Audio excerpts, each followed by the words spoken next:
Friday, September 25th. Welcome to the Game of Life, mentoring podcast and community conversation. In the game of life, everybody makes the team, but how you play is up to you. I am so pleased to have with me my brother, a good friend, and the chief of the Miami-Dade Schools Police Department, Chief Edwin Lopez. How you doing today, brother? I'm doing fantastic, Gail. Hope all is well, man. All is well. All is well. We are living in some trying times, my friend. I don't need to tell you that at all. We welcome all those from both near and far that are tuning in with us today, and just want to have a conversation with you, Chief. And we always keep it real, and that's what I appreciate and love about you, brother. And let's just start off by just giving some context so people will know who you are and your journey in law enforcement. So just tell us a little bit about you. So I'm adjusting I'm getting used to the Zoom life. The Zoom life. My name's Edwin Lopez. Just a kid from Miami, man. Grew up here. Son to two immigrant parents. My mother and father. My mother was born and raised in Spain, actually, and my father left Cuba and ultimately landed in the U.S. via Spain when the communist regime took over in the late 50s and early 60s in Cuba, looking for freedom. Like many other immigrants that came to this country. So he eventually landed in Miami with my mom in the early 70s, and landed here. Grew up in the Hialeah area for a little bit of for my early years, and then lived in bounced around during those years. My parents, not knowing the native language, mostly worked in factories and in construction, and my brother and I, my brother who's a teacher in here in Miami-Dade County as well. Both of us, being raised, but we were very fortunate to be involved in sports, and that's where we kind of, were able to kind of travel across South Florida playing sports, building rapport with people who didn't look like us, which was awesome. We were able to travel. We were able to, and that's the beauty of sports. Sports, during that time, and I'm sure now as well, for kids, it didn't really matter how much money you had, how you look. It's if you can ball or you're not. And we were very competitive, and we played sports, and our parents gave us the freedom to play outside and really enjoy those luxuries that are free, and it's sad. Something that we'll probably talk about a little later on, but it's sad that a lot of the parents now are scared to have their kids play outside. So their kids are growing up in front of tablets and smart devices and playing video games, and it's really putting a damper. And I think part of that is connected to the nexus of some of the root problems that are going on in our country right now, including some of the social justice issues and just the child obesity and some of the other health concerns that we have in general. So I just grew up here, product of the Miami-Dade County public school system. Growing up with a fear of law enforcement, just because didn't really know any cops, and my interaction with law enforcement were always negative, we really didn't know any better. So it took me to become a police officer and trying to start making that change to really try to help other youth not grow up with a fear of law enforcement. I remember my grandmother holding my hand at going to Kmart and threatening me if I would misbehave. She would point at the police officer and say, "I'm going to have the police officer, take you to jail." So just those little experiences contributed to the fact that I grew up with that kind of fear toward law enforcement, and it's prevalent and it's real, and it's not what we want happening now, but it's still to this day going on. I see it all the time, so it's something that we're trying to curtail. But yeah, I was fortunate enough to get into college on a scholarship, and I graduated with a degree in education. Became a teacher with no aspiration of going into law enforcement. And a year and a half into my teaching career, I met a police officer who was doing a career day at the elementary school where I worked. And I built a rapport with that police officer. I ended up kind of taking a liking to the law enforcement field. And I said, I'm gonna go ahead and go with the school board police department, because I thought that I would be able to make the most change working directly with kids on a daily basis. So fast forward, throughout the years, I've been very fortunate and blessed to work in multiple capacities. And I think, Jesus Christ, the Lord and Savior, has put me in a spot to really impact kids. I feel that there's many people that could have done this position, but I was put in a spot where I'm going to take as much advantage of that as I can in terms of impacting our youth. I've been so fortunate to work as a detective, working gangs and narcotics, working internal affairs, investigating police misconduct. So I've been able to go up through the ranks and really work in a lot of entities that has given me a lot of insight on law enforcement, how to make change in a department on both ends, taking bad guys to jail sometimes, and also taking police officers to jail, making arrests. So I've arrested police officers and I've arrested criminals on the street. I've done both. But more than that is I've given kids breaks. I've given kids breaks. When you introduce a young child to the criminal justice system, you are hampering them. And it's unfortunate that that some kids, based on the police officer that they run into, determines their future. So on Monday, you may, commit a misdemeanor infraction like trespassing at a park or marijuana possession or some, a mistake that a kid makes, and you run into an officer that utilizes more discretion. You may get a break and a second chance and meet an officer that becomes actually your mentor. But if that officer took a vacation day on that Monday and was off, and you run into a secondary officer that didn't have that mindset, your future could be completely altered.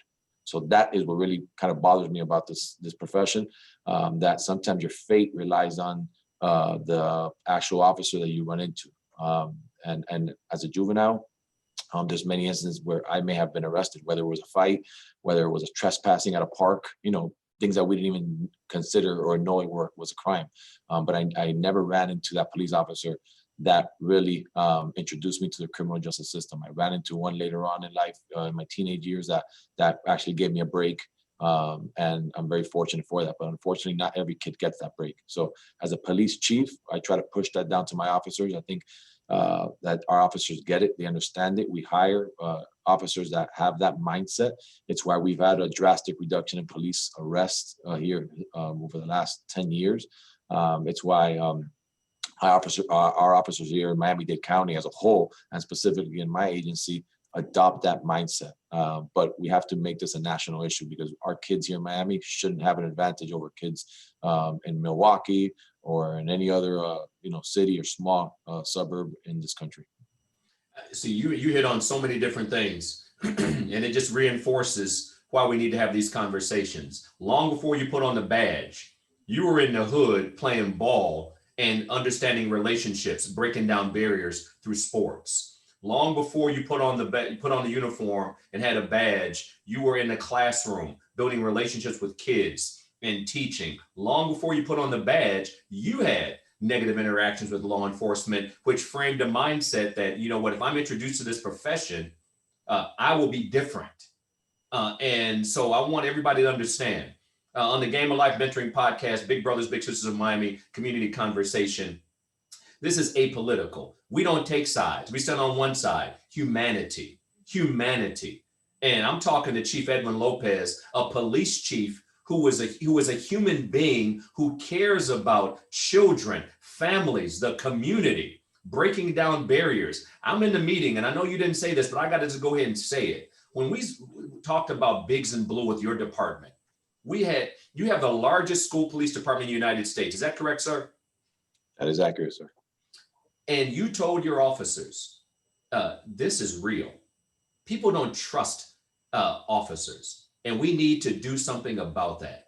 And so I just commend you as a leader, as a police chief, as a human being.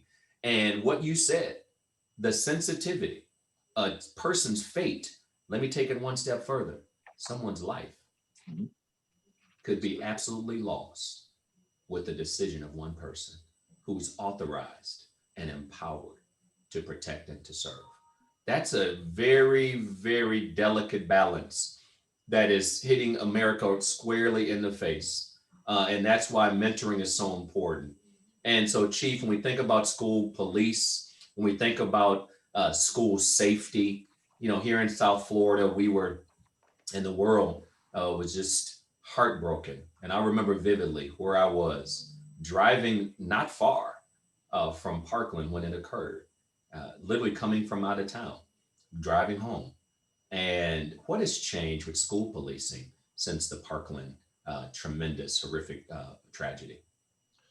A couple of things have changed, not only in terms of state statute and laws that have been enacted after Parkland, but also in the culture of school policing and school safety. Before Parkland, there was in the mid 2000s, 2005, 2006, there was a huge swing into the community policing components into schools, which was awesome. It kind of started requiring not only having a cop on school grounds, but actually the interaction component. You know, certain mentorship programs were birthed during that time, so it kind of forced the interaction, the communication with juveniles and the community as a whole in terms of law enforcement. But after Parkland, there was a huge shift in active shooter training. It happened in 1999 too, after Columbine. There was a huge shift into that. But here locally, being that Parkland is 30 miles north of Miami-Dade County, the impact was real. It was felt, and the law changed where a law enforcement entity or armed guardian was required at each and every school site, regardless of number of students, regardless of the age of students, whether it was a primary learning center, whether it was a elementary school or middle school or high school. It required basically a cop on campus. So as an agency, we had cops in every traditional high school, most middle schools, but after Parkland, over 70% of the voters in Miami-Dade County elected to self-impose a tax on themselves by ways of a referendum, which allowed basically the hiring of over 300 officers to our police department to be able to meet that mandate, that state mandate, to place a cop at every school. So active shooter training was obviously required, but the good part was that not only active shooter training on itself, in addition to that, all school resource officers were required to also be certified under crisis intervention training. And crisis intervention training is very important because it trains the officer to specifically deal with the youth who may be undergoing, an episode of mental, a mental case, a mental illness, a mental state where they're not thinking properly, or sometimes just being a juvenile. Just kids are going to be kids. Kids are going to make mistakes. Kids are going to say things that they may see at home or in the street or on TV or on social media. And our officers need to be equipped with the skill set to deal with that. And the state statute not only required officers to be trained in active shooter, but also under crisis intervention. Another mandated training was that they receive school resource officer training. Historically, any cop could be placed in a school.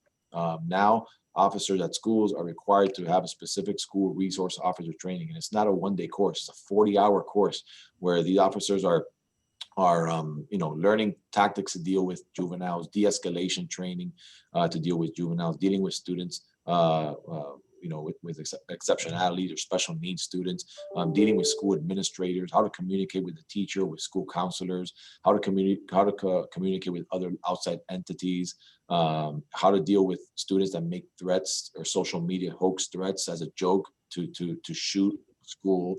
Those are cases; those are real cases that we deal with on a daily basis. So we're working together with those agencies to be able to kind of train our officers and their officers as well to ensure that the officer that we place in a school is the right officer with the right mindset and the right training.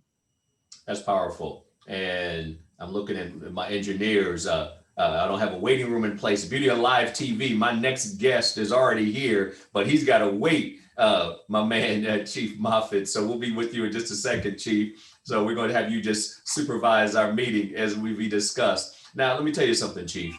You mentioned school authorities, school figures, and I used to run a juvenile boarding school for young men ages 13 to 18 who all had interactions with the law, Bay Point schools.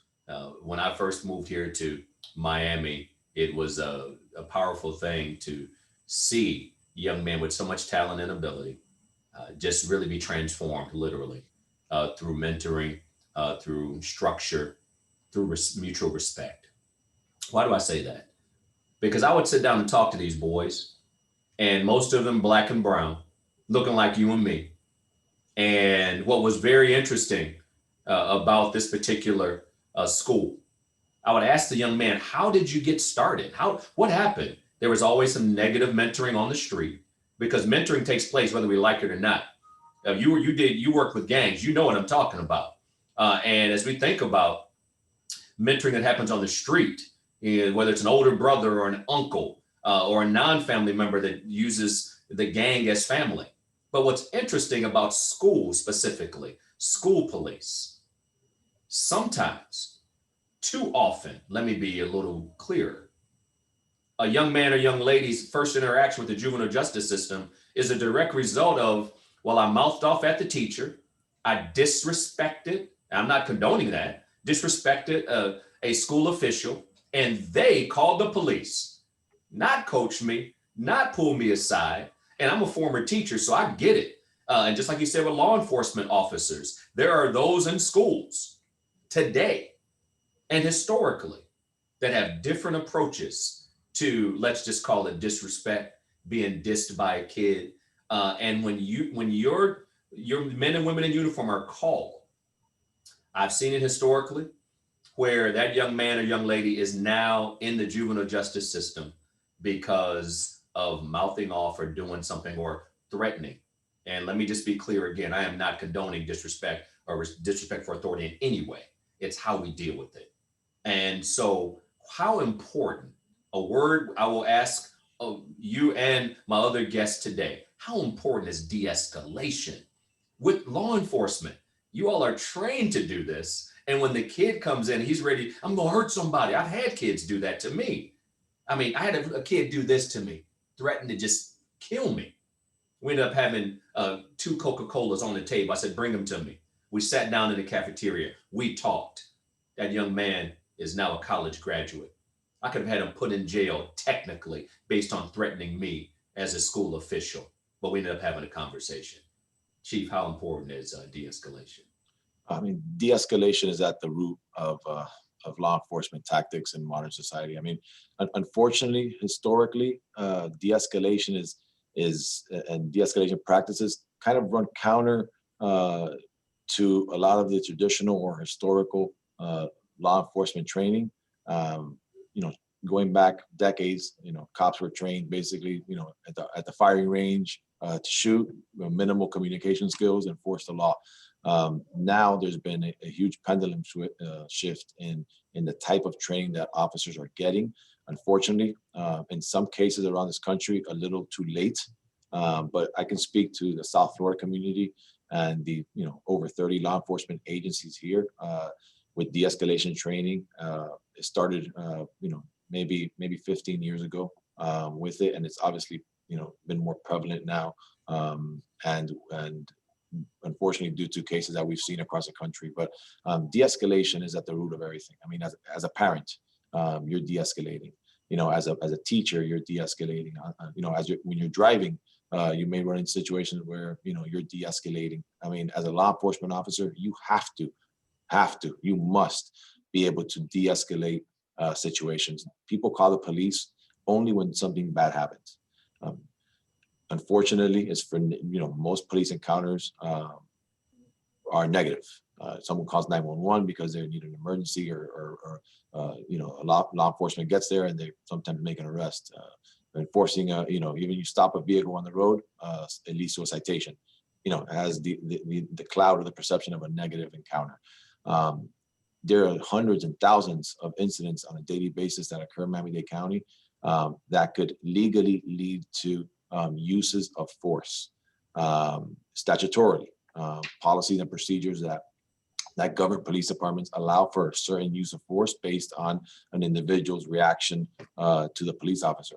I look at my own career, and there's instances that I could have, fired my weapon during the course of my duty and been completely justified and taken the life of a juvenile. Thankfully, through the training, not only by Chief Moffett, but other chiefs historically that have been here, we've been trained to look for alternatives to deal with certain situations. I know that taking the life of another person is an ultimate last resort. And I know that God has given me a skill set to be able to talk my way out of an encounter like that and let cooler heads prevail and be able to look at a brighter day. If you're a police officer working with kids, it's a tragedy if you're not equipped with that skill set. And unfortunately, a lot of that skill is innate in a human. That's why the hiring practices of officers is so important. There are some things that are extremely difficult to teach an adult to do. And a lot of that deals with your upbringing, deals with your experiences as a child in those formative years. And the hiring practices are one of the problems that we're seeing across this country that has contributed to some of these cases. The negligent retention, the not firing officers that shouldn't be cops anymore.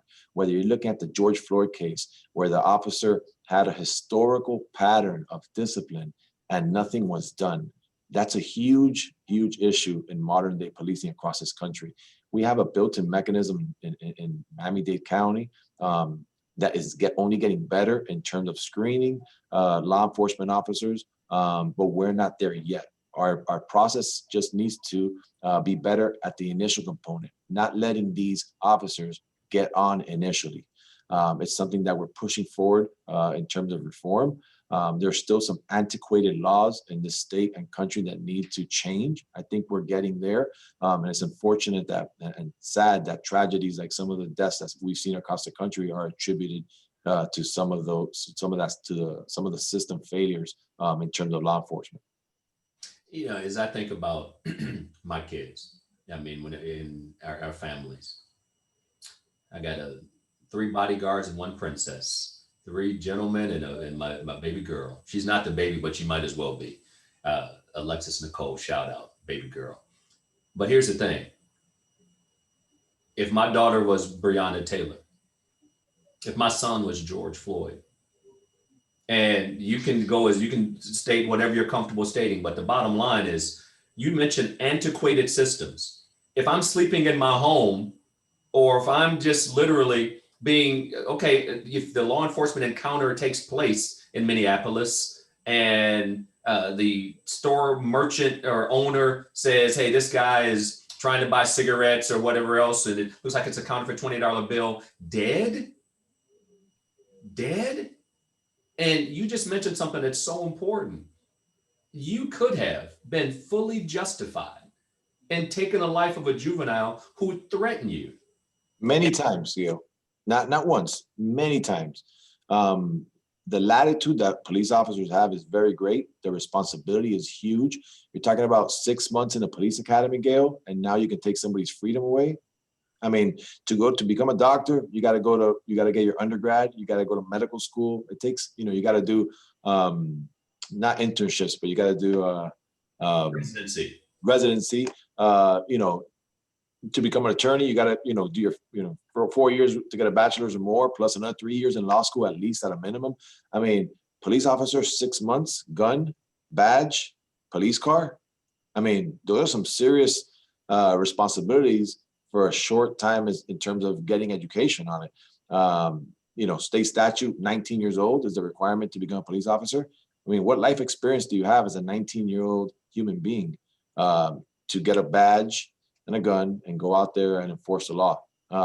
It's not a good system. That's where, when we talk about police reform, that's where we're looking to make change. And in conjunction with that, being able to attract and recruit individuals that want to become police officers, that are parents, that are already guardians, that are in their mid-20s, late 20s, early 30s. As a police agency, that's what we've done here historically. That's what's limited, the negative interaction that we've had as an agency.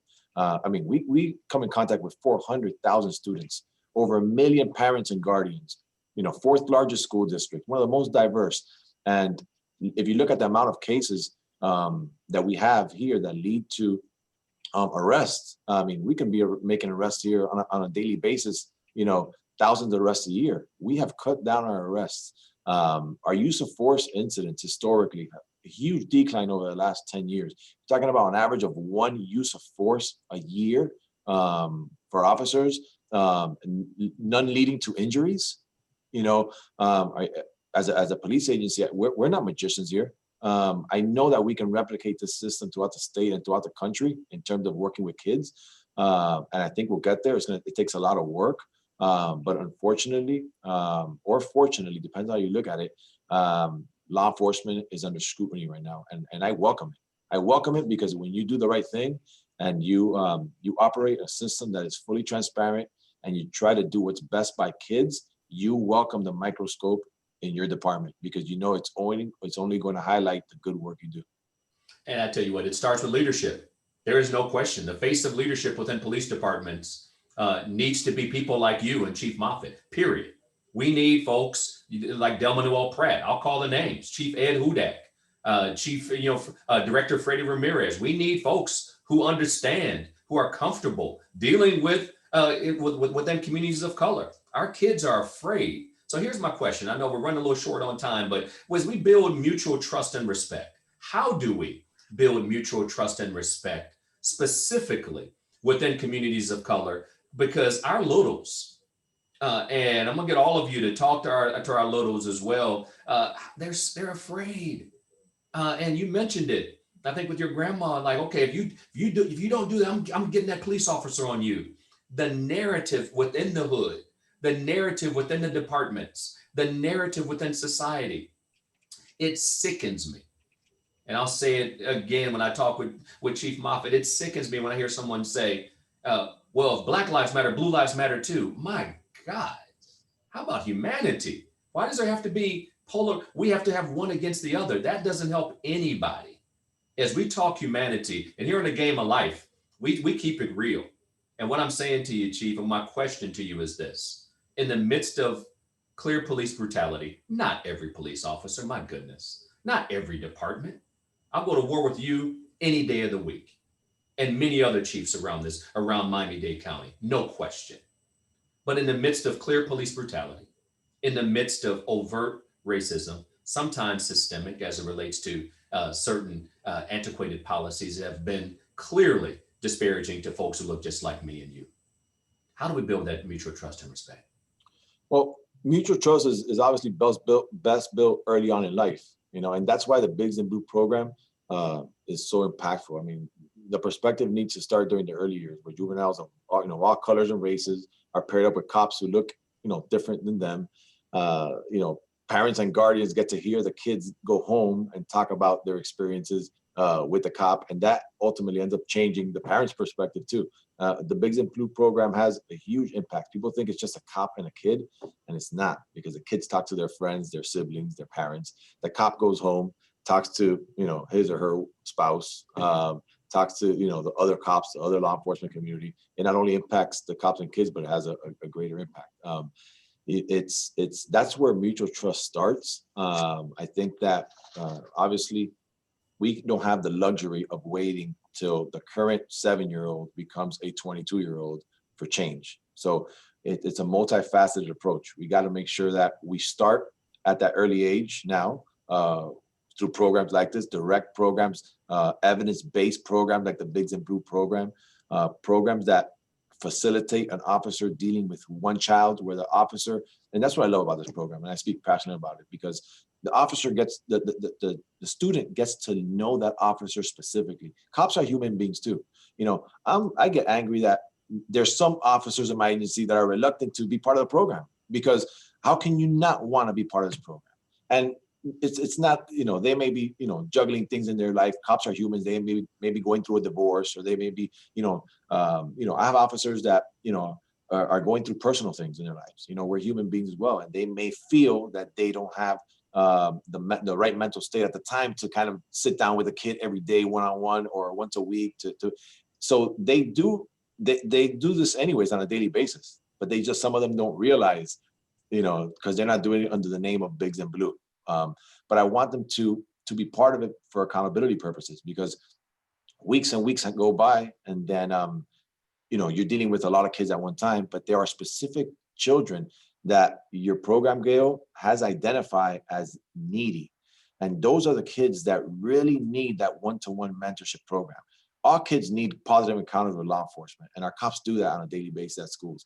But there are certain kids that cops may not be able to directly impact because the student's not openly displaying any signs. But behind, when you peel the onion back and the layers and layers, there's something going on in that child's home that child is internalizing and has only maybe told a select few on your shop, and you're able to kind of make that marriage happen. You're able to pair that needy student with that police officer that has the unique personality to deal with. And I like that I'm speaking to you. It's not only you and us, that there's actually folks listening to this, because may have a police officer that has an interest in sports, and you may have a young athlete that is going through something negative, or it needs that direct impact with a law enforcement officer. And there's no way that that child knows that Edwin Lopez, as a chief of police, is into football or into basketball or into baseball.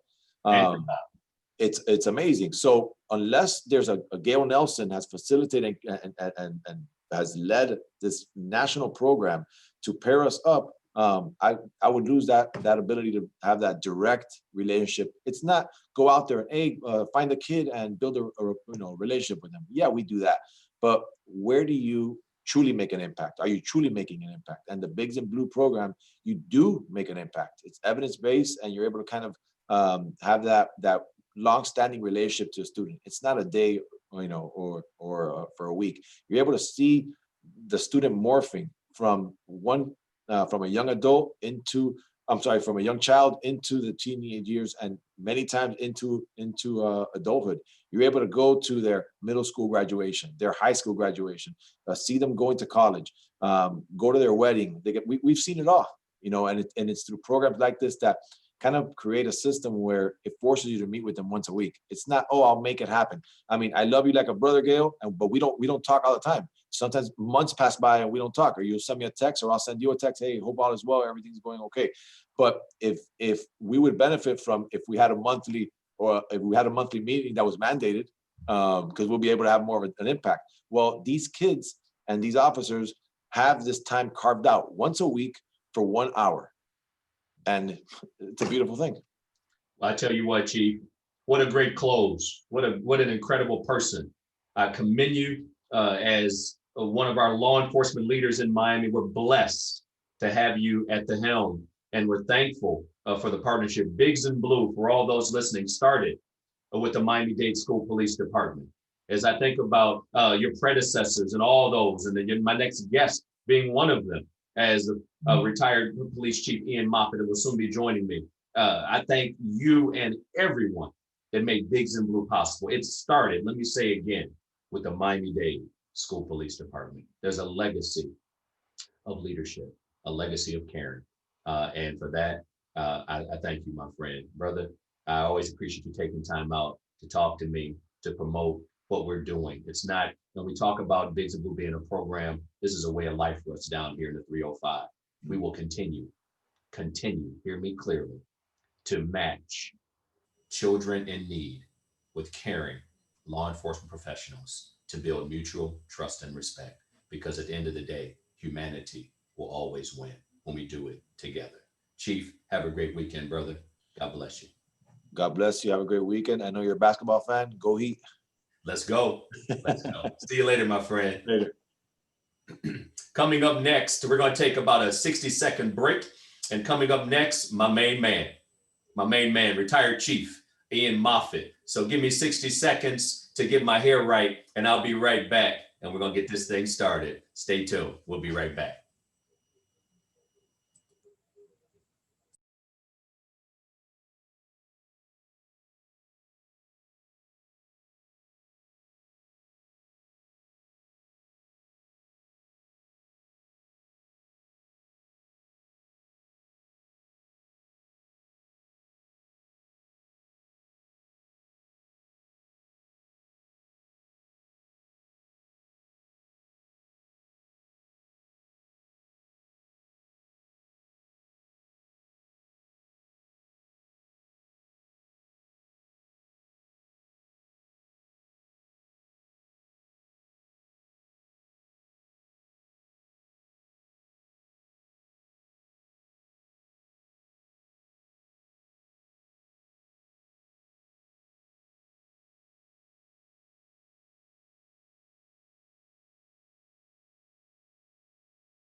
We're back to the Game of Life Mentoring Podcast and the Community Conversation. Before I introduce my next guest, a brother, a good friend, a seasoned law enforcement executive, trainer, former police chief as well, retired police chief.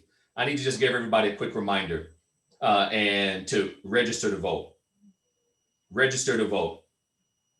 Be counted. And not only that, in terms of being counted and making your vote count, we have to understand here in Miami-Dade County and across this nation, our census. The census helps shape our community. The data collected from the census gives us vital resources that are allocated to our communities for job training, for health, for roads, transportation, parks and rec, and so much more. But here's the startling news.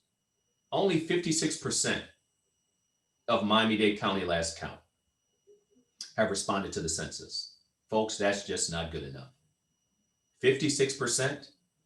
Because if we're not counted, as we look to recover from the COVID-19 pandemic, we need the financial resources to support our communities, our economic regrowth. And this census data will help drive the vital resources we need here in Miami-Dade County. The census takes 5 minutes to complete. 5 minutes. But it affects 10 years of our lives. And historically, minority communities have been underrepresented. It goes without saying that Black lives matter. It goes without saying that our Black and brown communities need the vital resources necessary. All of our kids, regardless of their background, need the help. And so I just encourage you, on behalf of the Big Brothers Big Sisters Miami family, be counted. Make sure you complete your census before September 30th and make sure that you are counted.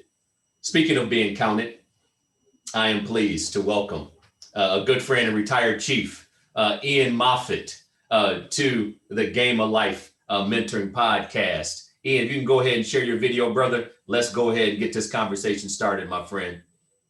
Chief, come on in.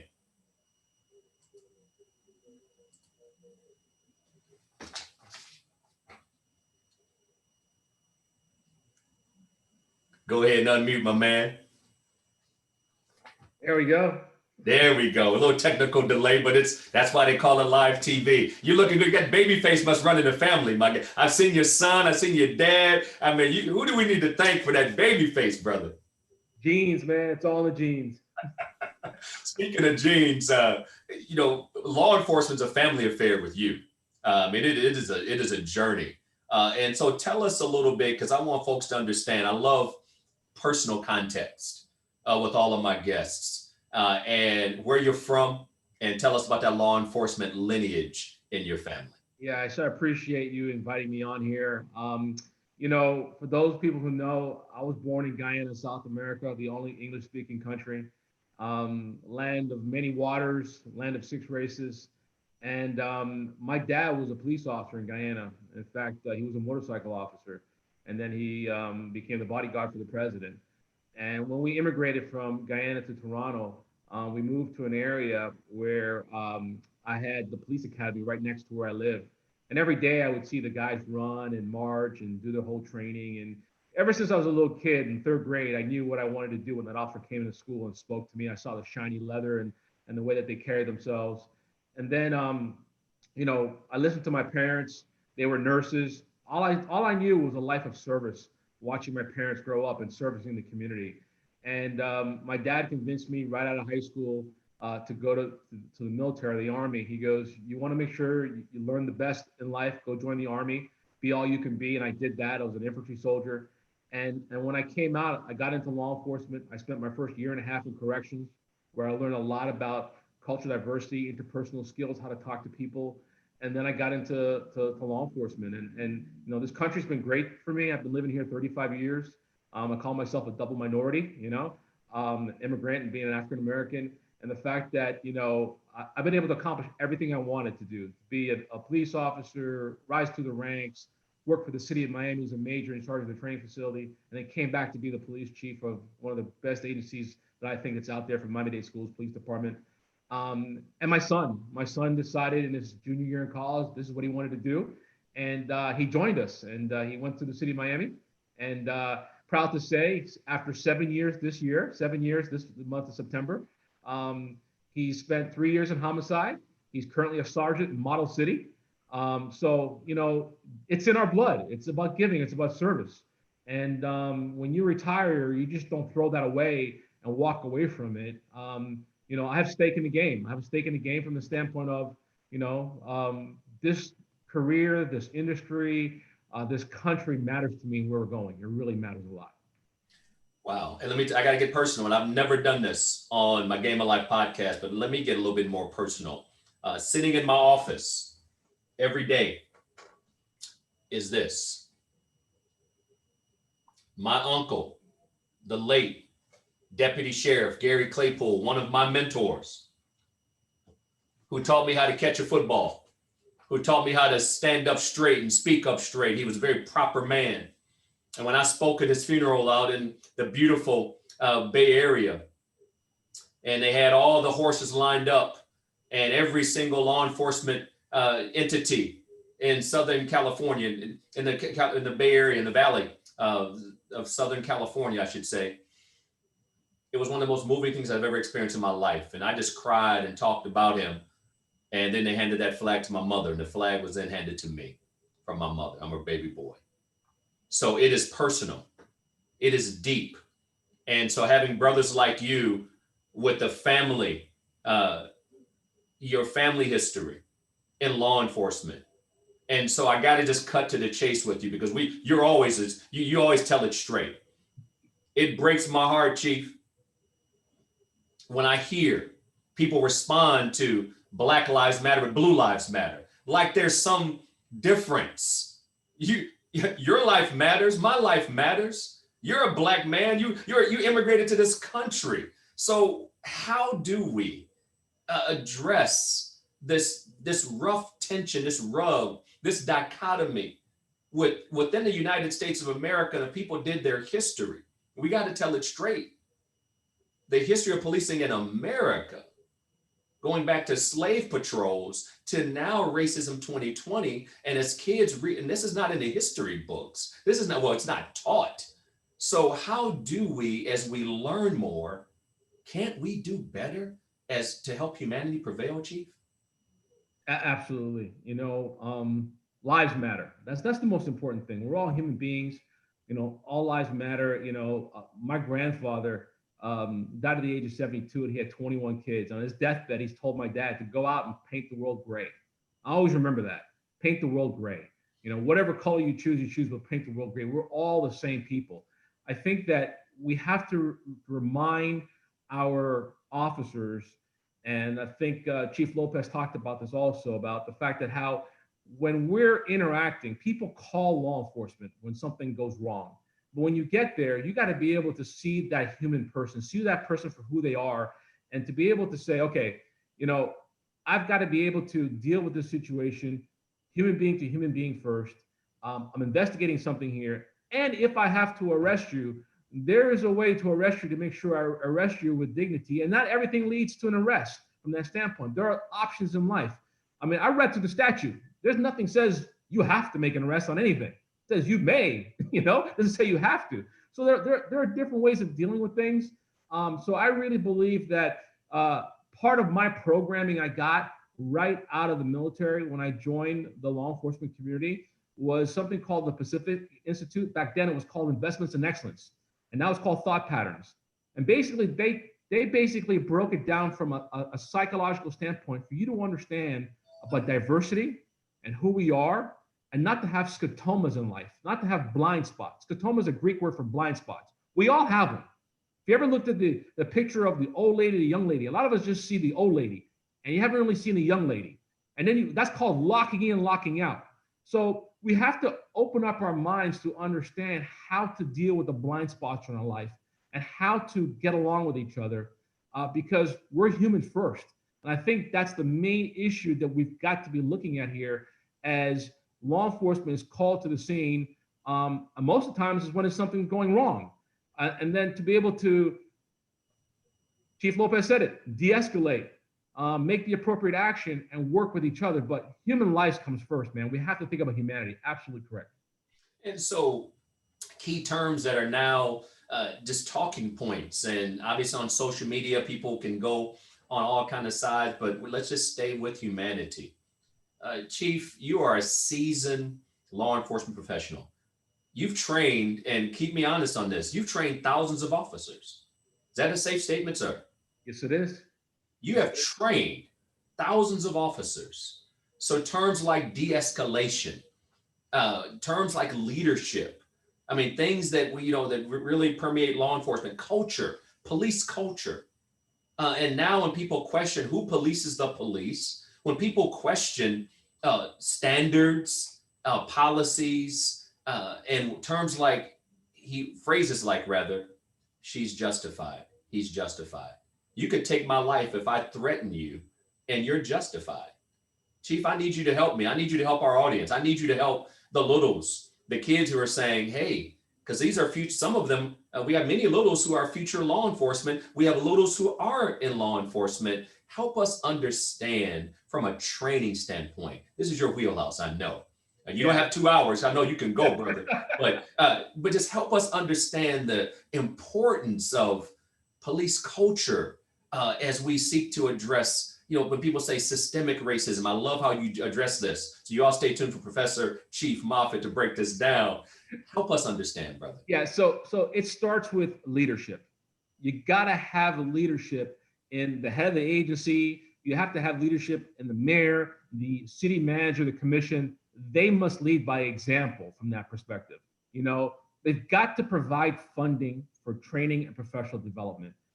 Historically, law enforcement, in my opinion, does not provide the proper funding for this because of, I've got to put so many people on the street to cover the beat. What about the person who calls out? So we have a backfill problem when it comes to making sure that we provide training and actually funding the amount of people to be working so that we can get people through training. So Pacific Institute teaches us that I can change your individual behavior within 21 days, but it takes a culture and organization 18 months to turn it around minimally. So a police chief's tenure in this country is about 3.8 years. 3.8 years. So I look to the fact of how do we change that? I did 5 years as a police chief, a wonderful organization I work for, but we have to look at some of the things of how do we get the leadership to be ingrained like Chief John Timoney was for almost 7 years in support by the city and the mayor and the city manager. 7 years, he did an awesome job with the city of Miami over there because he had the ability to deal with that culture, what's deep rooted. So I propose that we need to be looking at things like, number one, elected chiefs. The people elect them. There's 2 small agencies in the state of Florida where the chiefs are elected by the people, not just the sheriff, but the police chief. Or we look at instances like Sunrise PD, where the police chief actually answers to the commission. So there's 7 commissioner members. So that person answers the commission. So the police chief has the leadership and the backing of the commission and leaders to do what they need to do to make that organization better. So let's talk about culture now. Culture is the policy. Then you take the policy and you train on the policy, and then you enforce that policy. That means when people do wrong, you discipline them. You can't be afraid to administer discipline. You have to constantly evaluate your policy and then start the cycle again. That's why accreditation is so important in law enforcement organizations, because it looks at all that. You remember, culture is just the tip of the iceberg. You see what's on top. When you dig down deep within the organization, you see what the culture is. So what do I push? What do I stress? Professional development. In this state of Florida, a police officer is required 40 hours of training every 4 years. I'm like, really? 40 hours of training every 4 years? In my opinion, it needs to be 40 hours of training a year, okay? A year. And it starts with things like scenario-based training like we did in the city of Miami. We put you through scenarios so that you understand about de-escalating and not about it's because I can shoot or it's because should I shoot? Are there other alternatives? So the only way that you're going to understand that and understand your policy is through scenario-based training. And you've got to provide that constantly. And it can't be done every 4 years. It should be 40 hours every year, in my opinion. Wow. vote, because it's not just the police chief. You're talking about every aspect within the political framework, if you will, local, state, and certainly federal government. And so not only that, Chief, let me ask you this. Here's a scenario. Police standards, local policies, local laws, and if I can be shot dead lying in my bed, Chief, you got to help me understand this. In the Breonna Taylor case, I know you're a law enforcement professional. From a training standpoint, Chief, how do we avoid that? Let's say I've made a mistake. Let's say I've been associated with folks who have a history with law enforcement, but I am lying in my bed and now I am dead, and it's justified from a police standpoint. I need you to help me. Yeah. I mean, this is things that troubles me on what happens, the things that I've seen on TV and I read about and I talk to different people about. So the bottom line is I believe in this. We need to have a national use of force policy and standard. We need to have a national law enforcement accreditation standard. You know, the way the Constitution is set up, we don't have a national police force. I've worked with other countries, been there. We don't want that. But what we need to have are standards and guidelines that a local law enforcement officer has to be certified for. And how do you hold the local agency accountable for that? Number one is you give them an incentive. If you want federal funding, if you want federal support from the FBI, access to intelligence information, you need to adhere to these standards and have a standard associated. So we need to, in my opinion, have somewhat of a national law enforcement czar, a separate entity that looks at this. I mean, we have not looked at policing practices since the Johnson era. We had President Obama that came out with some wonderful ideas, 7-step plan that we need to go back to and take a look at. But we need to have, and the feds don't like to have standards, but I believe that because law enforcement is such a grave career that, like my predecessor, my former chief there, Edwin Lopez said, current chief, you know, we're giving somebody the ability to take somebody's life away, and we don't have enough training and policy. So let me talk about that a little bit. So we have something called stand your ground in the state of Florida. Stand your ground applies to me, you, the normal citizen, and the law enforcement officer. Most cops will tell you stand your ground is a very bad law, because stand your ground says I can stand my ground in my home and in the public, and I don't have to retreat, okay? The law enforcement statute says a law enforcement officer does not have to retreat when making an arrest. And with stand your ground, the officer does not have to retreat when it involves with the use of force. So that's when we have policy now. Policy is to curb and to guide that person to make sure they don't go over the extent of things that we're seeing. So if you can't get them criminally charged, there are administrative actions, what I call pow-pow on somebody, and people will think twice. Usually people who get pow-pow, they don't come back and do it again. The agency gets sued, the person may get sued. So you have to look at, there's criminal, which we just saw the grand jury did not indict, okay? They did not indict, the grand jury did not provide indictment on those officers. And now we have to look at administratively and also civil cases against them. Did they violate policy? And those are some of the things that I'm doing now afterwards. I'm a law enforcement expert. I provide expertise on use of force situations. Could they have done something else? What does your policy say? When was the last time you looked at your policy? These are the things that I'm stressing a lot about when it comes to law enforcement practices and reform. There's a lot of things we need to be doing with reform, a lot of the steps we've taken here in South Florida that we can lead the way on. You are, I mean, we're here with retired Chief Ian Moffett on the Game of Life Mentoring Podcast and our community conversation. In life, everybody makes the team, but how we play is up to you. Chief, let me ask you this. So you're saying that it's possible that Police Department A, Police Department B, and Police Department C could have 3 distinct protocols, policies with no uniformity, if you will, and depending on that local leadership, depending on the state leadership, and politicians included, you could have 3 different situations where you're justified to just go ahead and just a no-knock warrant over here. And this one you're saying, no, we don't do that in Police Department B. Is that what you're saying?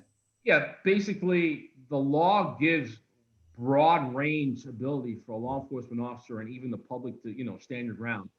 But then each agency has a policy on how they govern, because based on, usually a lot of times there's a policy named after somebody because they did something wrong. Okay, they named the policy after them. So we need to guide that. So what happens is, I think Miami-Dade is a great example. I'm the previous president of the Miami-Dade Chiefs Association. To see the agencies get together and put out a unified stance on how they're going to approach with de-escalation, the use of force, the things that are there. This community, to me, between Miami-Dade and Broward, tremendous leadership in this area, because this is what we need to be working with. 30-something agencies in Miami-Dade, 30-something agencies in Broward County, but yet still they're able to communicate because they have to work together. And yes, it can be separate.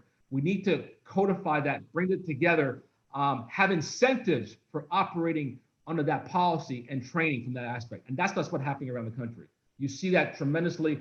It comes down to a lack of professional development, a lack of oversight, a lack of leadership, and a lack of what I call active supervision of supervisors on the scene of most of these situations.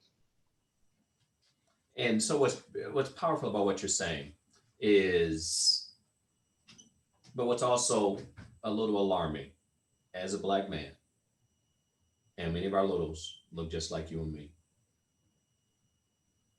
and the kids are scared because they don't know. And police officer A could pull me over, and because of who I am and the work I do with law enforcement, I got every single police chief, including you, in my phone. Not everybody has it. I tell my kids, I scare them with this too. I'm not gonna lie to you. As a daddy, I'm like, you know what? My daughter went to an 8th grade dance. I said, okay, I would text Chief Moffett right now and get a helicopter over to dance. You need me to do that? So I literally said that. So I'm sharing that openly and honestly. But in all seriousness, sadly, status, connectivity, relationships, networking can really be the difference between life and death for so many children, adults within communities of color. And the anger that has brewed, and certainly the anger is justified when a mom is saying goodbye to her child, or a wife sees her husband shot, or a child. God knows the anger is real. But here's my question. When you hear defund, when you hear eliminate, you have a history of law enforcement, your whole family, law enforcement, your dad and your son. I was mentored. I got law enforcement in my family. So reform, transform, defund, eliminate. Talk to us, Chief. Yeah, so this is where the rubber meets the road. This is where action comes into play. And I have the opportunity to interact with a lot of professional sports teams now. And I like the message I'm hearing. Okay, enough talk. What actions? So here are some of the actions. Defunding the police is not the answer. Okay, that's not going to happen. It's not going to work. But holding the police agencies accountable for their policies and their culture is the way that we do it. We need to examine their hiring and retention. So hiring is important, but also retention. We want bad cops gone. And when an administrative law judge overturns a police chief's recommendation to fire somebody, it hurts. It hurts from that perspective, because we know they violated the policy, and the administrative law judge overturned it. And that's the system that we live and work in. We understand that. I believe in broad use of body cameras. We've got to institute body cameras. We need it. If agencies don't have it today, they better start getting it tomorrow. I think that the professional development that I spoke about is very, very important. Following accreditation standards out there, that national use of force standards needs to be occurred that's attached to a national certification. So if I give you a certification, I can take your certification away because you did not adhere to these national standards. So I really believe in that aspect of it. We've got to do more partnerships. I like what the Miami Heat's doing. Miami Heat's partnering with the city of Miami to provide training that came out of DC from a brother who created a curriculum. That's an awesome curriculum, and they're partnering with them. So I like the fact about what we do with the Bigs and Blue and the 5,000 role model, all these organizations. you and I got taught by our parents about 10 and 2 on what to do when stopped by the police. Right. I've taught my son, I'm gonna have to eventually, he's gonna have to teach his son, about this. But at the same time, we need to be able to teach law enforcement about how to interact with minorities when stopping because of that fear. And it's not just kids, it's adults that are still in fear of cops. I've talked to a lot of people who are afraid of police, what they've done, and there are bad apples. We need to seed out those bad apples. How do you do that? Number one, have access to an app that provides anonymous tips that comes in. I got a great app right now called Safer Watch app. Urge you to download it. Goes to your local law enforcement. You can be anonymous. And then when that tip comes in about that bad cop, if you want to be anonymous, the agency head should have the intestinal fortitude to open up an investigation on that person. Early warning systems. This gentleman, this officer, I wouldn't call him a gentleman, all those excess uses of force, and then he ended up with Mr. Floyd and killed Mr. Floyd. What was he doing in that police department? Why weren't they measuring his use of force and having an early warning system? These are the things of police reform that we need, that agencies need to start doing and being proactive. I'm proud to tell you that when I was a police chief, that 100% of the internal affairs investigations I opened up resulted in 100% of discipline. The vast majority of those people were terminated, or they resigned, or we filed charges, or whatever it was, but we resulted in discipline. Leadership cannot have the lack of not being able to go forward and discipline people. Just like you want to praise them, you got to be prepared to discipline them. We need to bridge that gap. So partnership. What you're doing with the Bigs in Blue and other organizations is a great example of partnership, of building that gap. I need you to talk to the Big Brothers, Big Sisters Nation. Let me tell you something. We've had internal discussions, and it's never been in question in Miami. But there are affiliates nationwide. I won't mention the cities because that's not my business. But I will share. I've been a part of conversations within the Big Brothers, Big Sisters of America conversation, where some affiliates are saying we may not do Bigs in Blue anymore because it's just creating too much attention. Let me be clear. Miami, not only did we start it with you, we will always stand with law enforcement, always promote mentorship. So if you were on stage right now, and to all my brothers and sisters and affiliates throughout the country, just like police departments, you run your shop, I run mine. But here's the bottom line. Chief, you have the mic. You're on stage at the virtual Big Brothers, Big Sisters of America conference, talking about Bigs in Blue. What do you say to them? I say, how do you build relationships? How do you build trust with law enforcement community? You attract people who are brown and black into this profession. How do you do that? Bigs in Blue does that. It creates our partnership. It breaks that trust. And you know what? Attracting minorities into this business provides them to go into leadership roles and to change. Leaders make change. Anybody can sit in a seat, but it takes real leaders to create action. We need to have more black and brown people and even females into this role. Bigs in Blue is the vehicle for that. Get on the road and be involved in it, because that's the only way change is going to occur. You talked about real leadership, and I'm talking to a real leader. Brother, you know how I feel about you, man. I love everything about you. You are the real deal. We will, not only will Chief Moffett train my staff here at Big Brothers, Big Sisters, we're going to set something up for training the bigs and littles. You are a wealth of knowledge. We are blessed to have you in Miami-Dade County in South Florida. And I just can't thank you enough for taking time out of your busy schedule to just be a part of the Game of Life Mentoring Podcast. Yeah, thank you very much. And one important point I forgot to mention, mental health.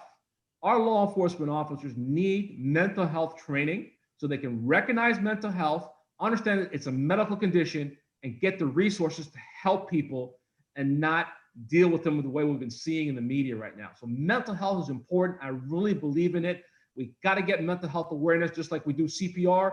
Every first responder needs to have mental health training. I wanted to give that plug. No, thank you for sharing that, because that will be part of the training. I'll be calling you next week, and we're going to set the schedule so you can go ahead, because this is, lives are at stake. Yes. Mental health, very important. Chief, thank you, Chief, to you, your family, I hope you have a great weekend. Thank you for standing with us, brother, in all that you do. Thank you. Take care. Coming up next, you see the name on the screen, but I'm not going to unveil him just yet. An incredible alumni big brother, an incredible person, the one and only Matt Haggman. We're going to take about a 60-second break. I'll be right back. I got to get my hair right. We'll be right back on the Game of Life Mentoring Podcast, where everybody makes the team, but how you play is up to you. Vote, take the census, get counted, because doing nothing is just far too costly. We'll be right back.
We are back. What a day. Wow. Real, raw, but most importantly, from the heart. Men who have dedicated their lives, human beings who have dedicated their lives to public safety, are telling us straight up that mentorship works. We know that here at Big Brothers Big Sisters of Miami. And I will say again, as I said earlier, 56%. If you ever imagine your child coming home with 56% on their assignment or on a test, you would say unacceptable. Let me get you some help. That's the number currently for the Miami-Dade census. Those who have taken the census, 56%. That is unacceptable. Please be counted. 10 years will be what we get in terms of funding and resource in Miami-Dade County is predicated upon those who take 5 minutes to complete the census. So please be counted. Take the census. If you have not already done so, please register to vote. Your voice counts. Your life matters. Speaking of a life that absolutely matters and a guy that I just absolutely love, I'm pleased to welcome to the stage, welcome to the show, alumni big brother, Matt Haggman. Matt, go ahead and share that video, brother, if you are able. Let me see if I can help you out here if I need to. Let's see, here we go. Come on in, Matt. You should be able to click that now. And 5, 4, 3, 2, 1. My man, always sharp. I like that blue. I like that blue jacket, brother. I need to know what size that is after the show. Anytime, Gail, it's yours. Anytime. It's great to see you. Oh, it's great to see you, Matt. I mean, you know, brother, I appreciate who you are, everything that you are about. I don't know if you were able to catch any of the previous interviews, but One that just happened. Amazing. It's just, it's real and raw as it relates to humanity. And speaking of humanity, tell us a little bit about just you first, Matt. I always want to give some personal context. Sure. Because you have a very impressive resume. Time won't permit you to go over everything, but give us an executive summary of Matt Haggman. Then we're going to talk about a very special relationship that you are a part of. Absolutely. Well, Gail, first of all, it's an honor to be with you on this really extraordinary program, and I thank you. So my background is born in New York, grew up in Boston, and found my way in 2001. Next year, it'll be 20 years, found my way to Miami, this new place where I didn't know a soul and was striking out anew to work as a journalist. And I was a reporter for 10 years, and during most of that time at the Miami Herald. Then went and worked at the Knight Foundation, where I led Knight's work here in Miami. Particularly focused around using entrepreneurship, empowering people to build the ideas and solve the problems most important to them across the community, and placing a big emphasis on the fact that diversity is our great differentiator. The more, if we want to be more innovative, the more we can bring people together, different life experiences, different backgrounds, all of that together, the more good we're going to do and the more problems we're going to solve. And that was the effort that I led at Knight Foundation. And then for me, you were talking about how we can't stand on the sidelines, we can't sit it out. Well, I went through a period, well, I'm still there, where, it was for me personally, it was at a point where I was really dissatisfied with the state of our politics, feeling like that we really need a new direction. And candidly, in 2016, again, this is a personal thing, but in 2016, after that election, decided that, shoot, we're really going in a concerning direction. And so with that, decided to make the leap. And so in 2017, it was a congressional candidate. As it happened, Donna Shalala jumped in midway, something none of us expected, and she won, and God bless her. She's now our representative, representing our district very well in Congress, and I'm a big supporter. And so now doing all sorts of things across the community, and of course, top of the list is being a big supporter of Big Brother, Big Sister. And so it's great to be here with you, Gail. That's why we're honored to, and I'm personally honored to, when I reached out to you and your response to be a guest today, because we're talking about humanity. We're talking about relationships over and above. It's not limited to law enforcement, over and above law enforcement. No matter what your profession, we need to treat each other with respect. How about that? And speaking of respect, you are an alumni Big Brother that we're so proud of here at Big Brothers Big Sisters of Miami. When did you begin your journey as a Big Brother? So it was 2007. And so what happened was, it was my wife, Danette, of course, who you know well, and like me. Hold on a second. Wait a minute. You mentioned Danette. I got to stop this show. I hope she's tuning in. Danette, we love you. Thank you for letting us borrow Matt. You guys are gala, just recently gala co-chairs. Thank you, Danette. Okay, Matt, back to you. That was our great honor. So I met Danette here in Miami. And very quickly, when I first said hello to her the first time, she said, "I don't talk to reporters." True story. So thank goodness she finally did speak to this then reporter. And in 2005, we got married, and we bought a home in Coconut Grove. And, it took a little while. We're doing a renovation, those things, one thing leads to another. And finally in 2007, we moved in. And when we moved in a home in the North Grove, I thought to myself, I would like to mentor a young man here in Coconut Grove. I mean, I know the power of mentorship myself. I mean, I've been extraordinarily fortunate of having really amazing mentors. In fact, amazing mentors who are Black men. My 8th grade football coach, my freshman football coach, freshman basketball coach, JV basketball coach, all Black men who all took me under their wing and were extraordinary mentors to me. And oftentimes I think about conversations that we had now, that we had then. I'll think about those conversations now. So I knew about the power of mentorship because I had experienced it myself. And so I went down to your old office, before you moved into the Palace on 42nd. We went down to your office on 27th. It was 27th and Coral Way, as I recall, and filled out an application. And they said, well, we have a 9-year-old on Washington Avenue in the West Grove named Joshua Jobe. How does that sound? And I said, perfect. And I'll never forget, it was a Saturday afternoon, went down. Marion Weiss, who's still with you now, was the person who did the match. And Barbara Williams, Josh's aunt, who Josh lived with, the 4 of us sat down for the first time and talked about life. And it was there that I could see Josh, then 9 years old, an extraordinary young man, and also though an extraordinarily difficult circumstance. 7 brothers and sisters whose mother who did going through a really, really tough time. And in fact, they were all going to be taken to social services. And Barbara said, I'll take them all. And she adopted all 8. And by the way, all 8 extraordinary lives, and nearly every one of them has gone off to college. And so it was there that the journey began. And it's been a remarkable one. And, as happens with mentorship, I think as the mentor, honestly, I think I've gotten more out of this extraordinary experience than Joshua, the mentee. Well, it is truly an incredible match that we've highlighted on the biggest of stages, and having this conversation today where you can share this incredible journey with those who might not have attended our gala, might have never heard on our various programs what an incredible match Matt and Josh, you and Josh are.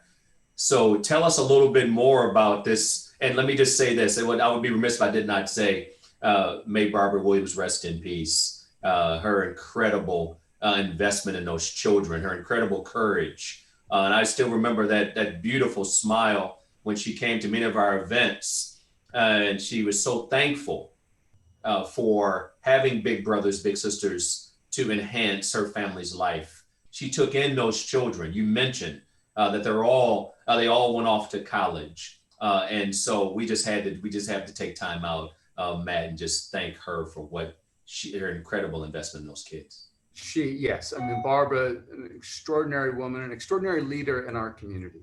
And, you know, the will and the sheer grit, to say nothing of the extraordinary compassion and generosity that she exhibited to them and is exhibited throughout her life, is something I'll never forget, an example we'll always try to follow. So may she rest in peace. And, you know, Barbara is someone, I mean, I'll never forget went to the service for Barbara when she passed at Greater St. Paul, a church that Danette and I, you know, she invited us to several times and went, and to see the community turn out and the impact that she made, not only, of course, the extraordinary impact on Josh and his brothers and sisters, but the impact that she made across the community is really something, an example for all of us to remember and to honor. Absolutely, my friend. Thank you for that context. Joshua Joe. What a journey. But now, Woogie is his nickname, right? Woogie, yes, sir. So everybody in the neighborhood knows him as Woogie. So now this little, now he was 9 years old when you were matched, correct? Yep. So that 9-year-old has grown up. So kind of walk us through the chronological journey of Woogie, who is getting ready for something big this Saturday. We'll talk about that, you know, in just a minute. But talk about his journey, because it's an incredible journey with you at his side. Well, I mean, Josh was someone immediately you could tell that, you know, he wanted to do something special and he wanted to find his own way, no matter what the challenges put in front of him. And Josh was someone also who's very, very good in athletics and really applied himself, but especially to football, and immediately showed this really amazing promise. But, you know, it was interesting how he constantly would talk about how, you know, he didn't want to follow the conventional route. And we'll never forget, so he went to Ponce Middle School, and we're thinking about where to go for high school. And as you can imagine, a lot of people and a lot of schools across the community really wanted Josh in a big, big way. And, you know, Josh, and he had, of course, was getting lots of pressure too in the neighborhood, you know, about, hey, we're going to keep the Pop Warner team together and go off to this school. And Josh really wanted to do what was best for him, not only athletically, but also academically. And I'll never forget when he said to me, he said, I want to go to Columbus.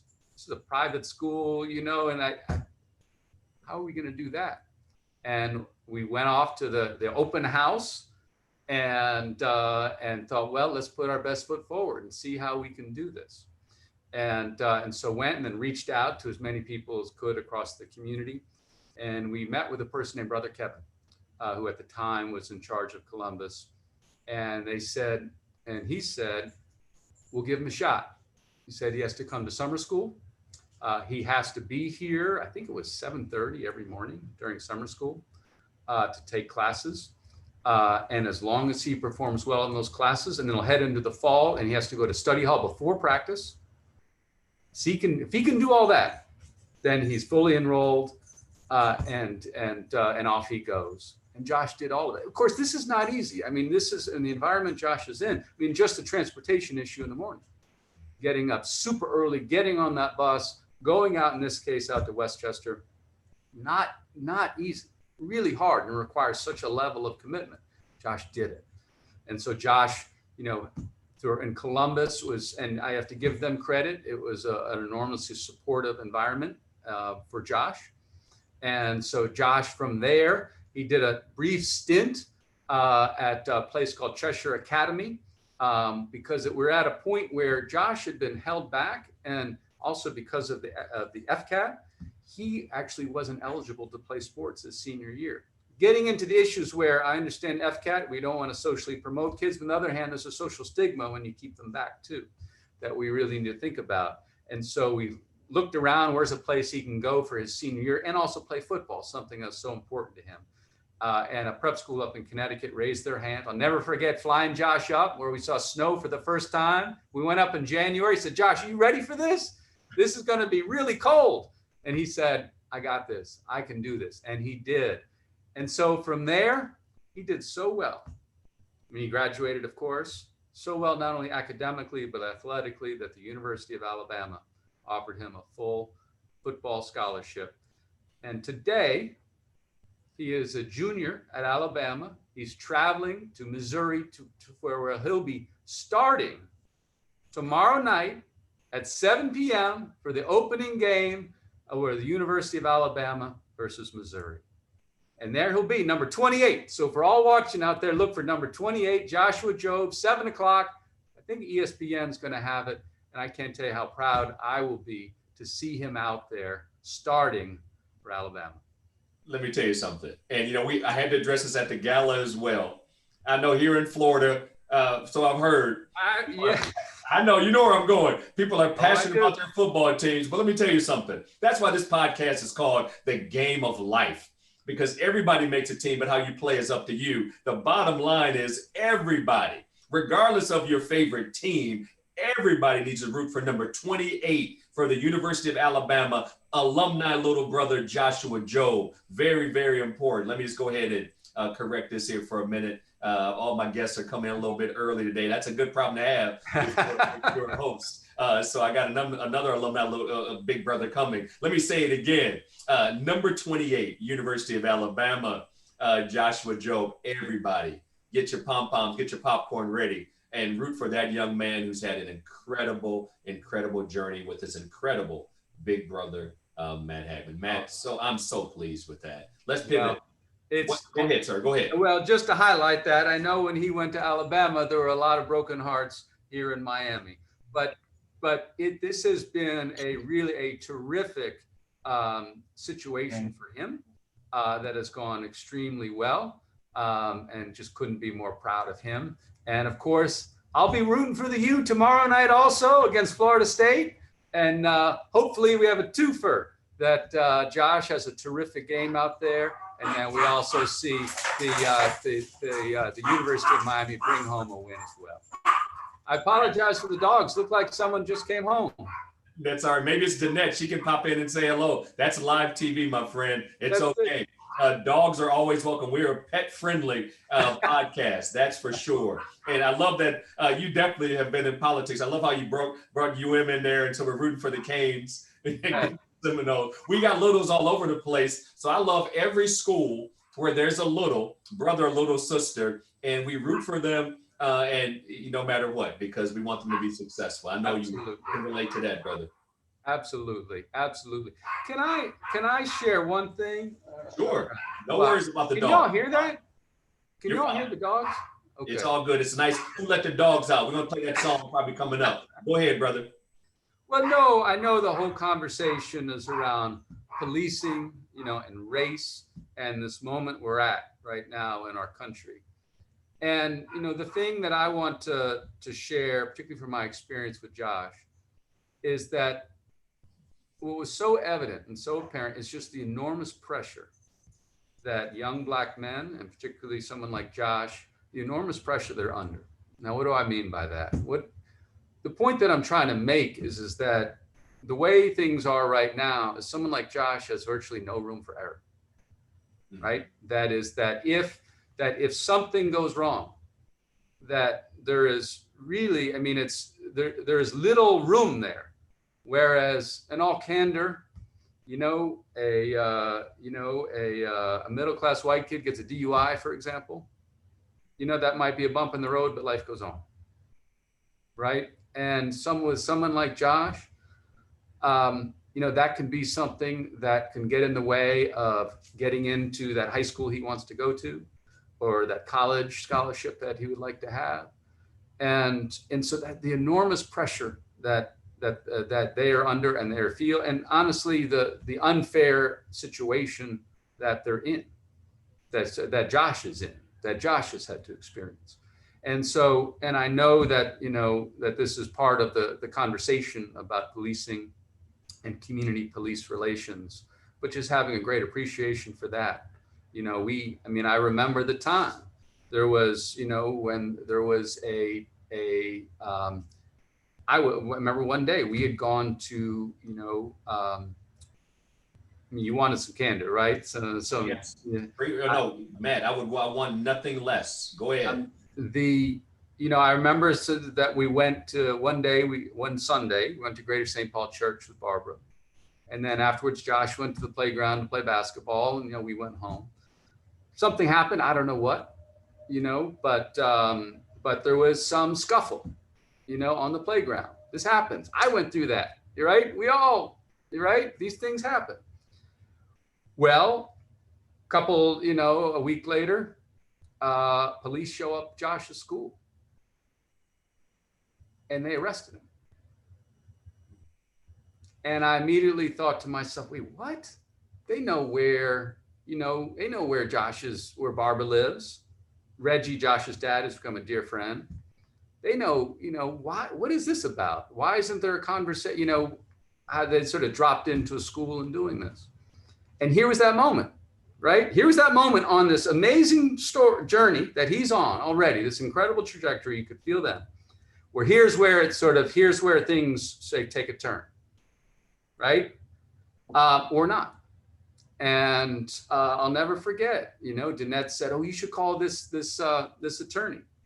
And I forget reaching out to a local attorney who would take the case pro bono. We're not seeking any special favors. All we were seeking, though, is just a fair representation so we can understand what happened. I wasn't there. None of us know what happened.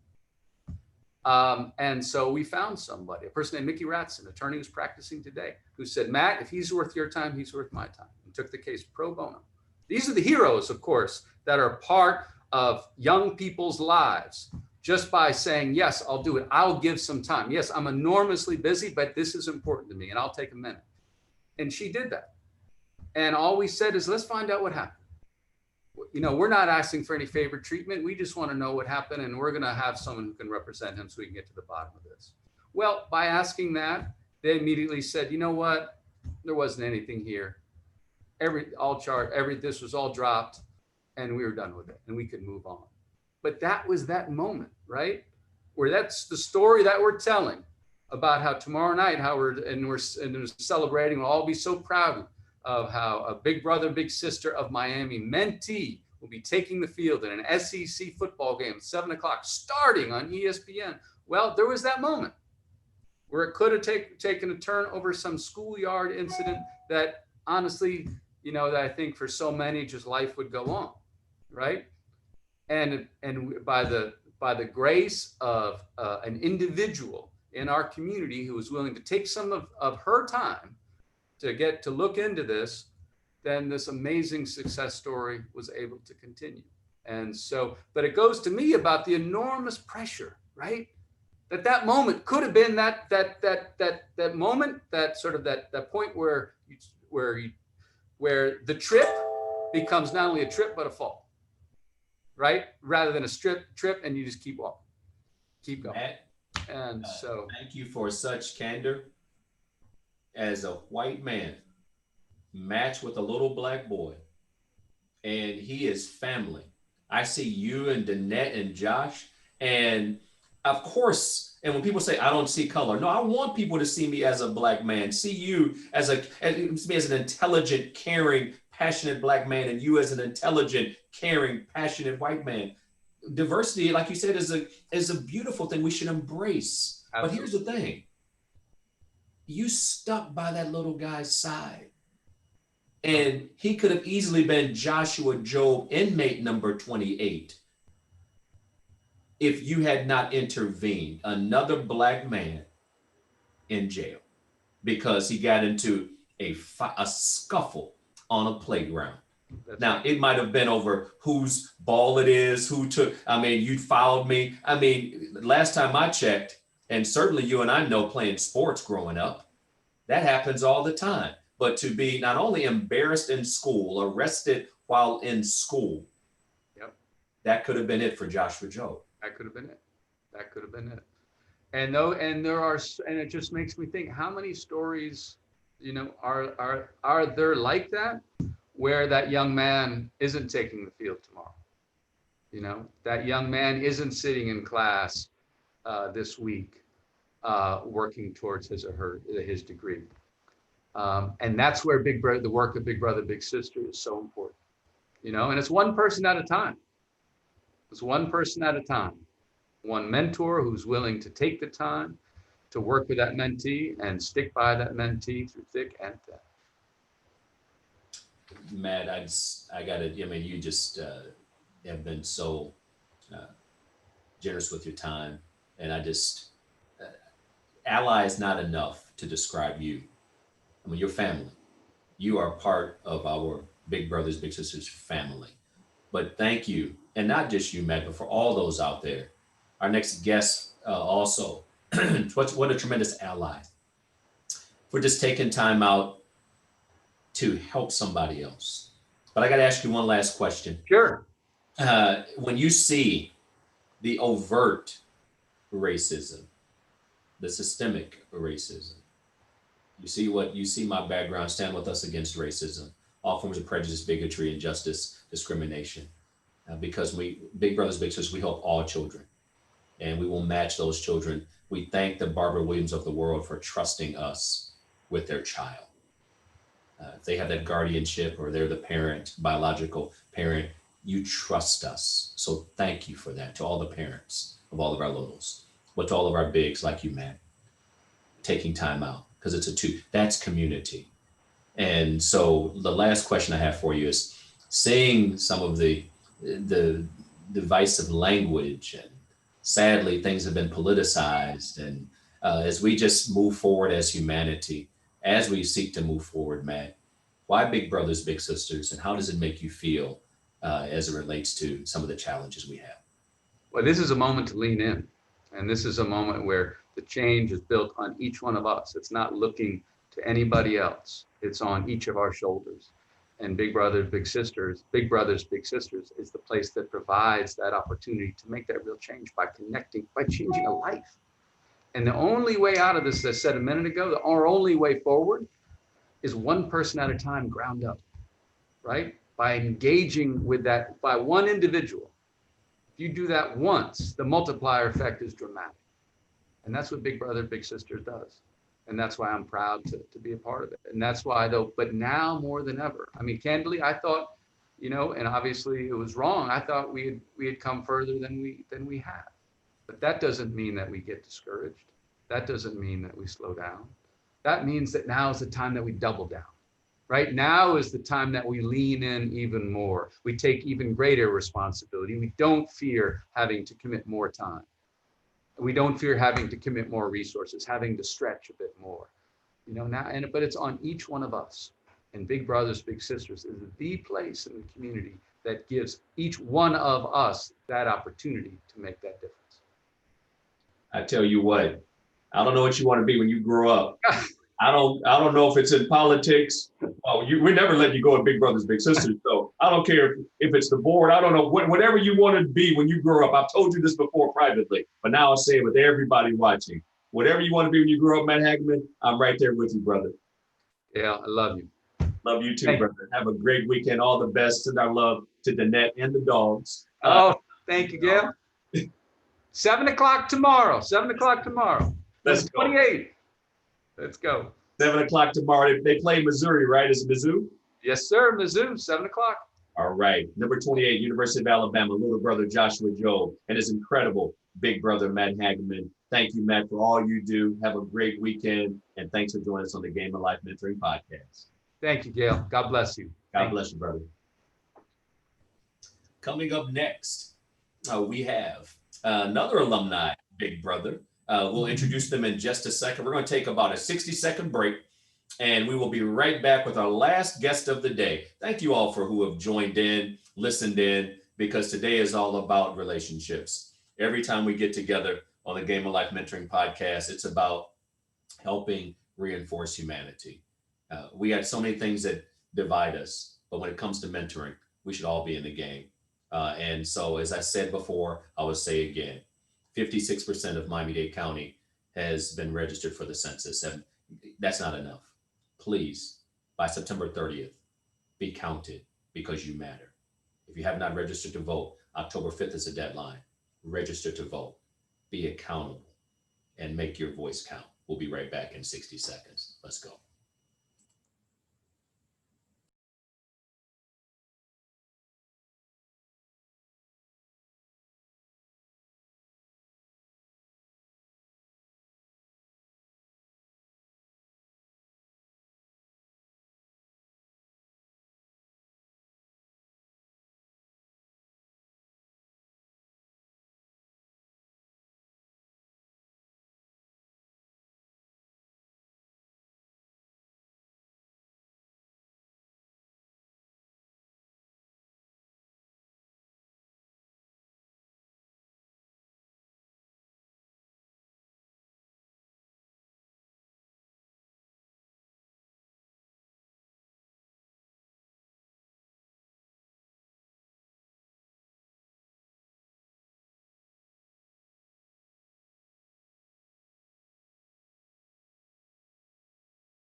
Ladies and gentlemen, we are back.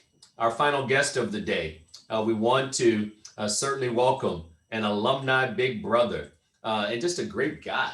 There he is. Jason, how are you today, my friend? Go ahead and unmute. Make sure you're unmuted there. Yeah, I just want to say, how are you, Jason? Doing great, Coach Gale. Thank you for having me and Andrew today. Pleasure to be here. It's a pleasure. It's a pleasure. Now, you got your little brother with you today as well. Yes. Let me connect him to make sure he's connected. Sorry, he's on the other computer here. That's all right. Take your time. Take your time. We will pause for a little. Okay, start your video. Okay.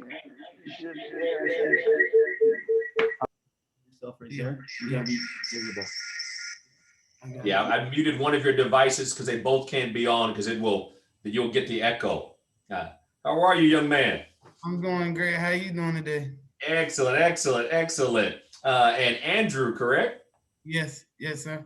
Very good. So what I will have to do is, as I talk to both of you, since you all are in the same location, when you aren't speaking, like Jason, I'll start with you. And then Andrew, you mute yours. That way we won't get the echo. This is live. Are you able to mute that where you are? If not, I can mute you on my end. Okay. I'm gonna mute you right now. We're gonna talk to Jason for a minute, but you guys keep your videos on, and here we go. And so Jason, go ahead and unmute now. Jason's going back and forth. So let me start. I'm gonna start with you. There we go. Jason's coming back. There we go. Sorry about that, Coach. Jason, let's talk for a minute. Tell us a little bit about what you do, because you not only are active in the community, but you certainly you give back. The relationship you have with Andrew, we're going to talk about that. But just tell us a little bit about yourself, what you do. Thanks, Coach. May I call you Coach? Of course you can. I love it. Okay. Term of endearment with me. Good. I wasn't sure if I was using Coach or Gale. I'm calling you Coach. I'm a real estate agent for the past 20 years. Really enjoy that a lot. It took me about 30 jobs, to be quite honest, till I found this career. I had to fail forward in several different jobs till I found something that really suited me, that really matched my strengths. And interestingly, my first job was at a McDonald's, doing fries when I was 16, and I did all kinds of different jobs until I landed on real estate agent. And I help the community here in Miami. I help people to buy and help people to sell. I've got a team, and we help first-time home buyers, experienced buyers, sellers, renters, you name it. That's incredible. And I just got to thank you on behalf of Big Brothers, Big Sisters, because I see your name quite often. And every time I see your name on an envelope, I know you've sold a home because you give back. And again, to whatever extent you want to share, but I just want to thank you for choosing not only to be a big brother, but giving back to Big Brothers, Big Sisters of Miami. Just a small percentage of each and every home you buy or sell, or the transaction. Thank you for that on behalf of the kids.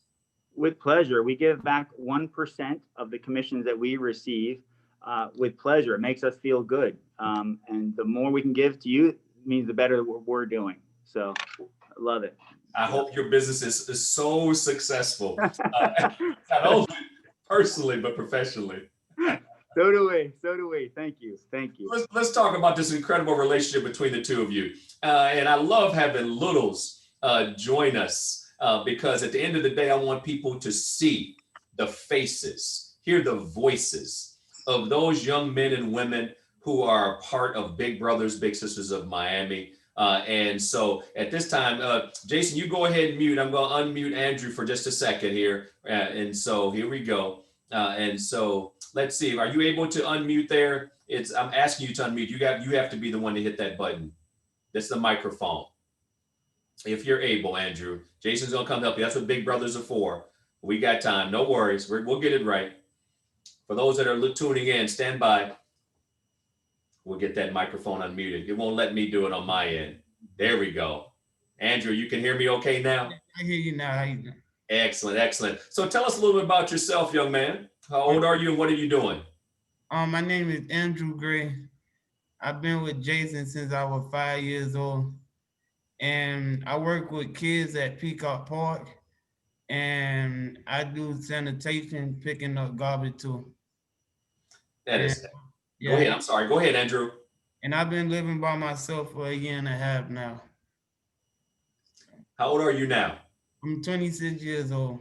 26 years old. You were matched when you were 5 years old. Did your mom sign you up? Who signed you up for Big Brothers, Big I Sisters? think my mom did. My mom and grandma, when she was alive, she passed away. Okay. Who, your mom, your grandma passed away? No, my grandma passed away. My mom signed me up. And Okay. my grandma, two of them signed me up for the Big Brother. Yeah. Okay. Now let me ask you this. Did you have any relationship with your dad at all? My dad got deported to Jamaica, and he from Jamaica, and my mom from Jamaica too. And he got deported when I was 13 years old. So he used to be in and out when I was a kid and stuff like that. So yeah.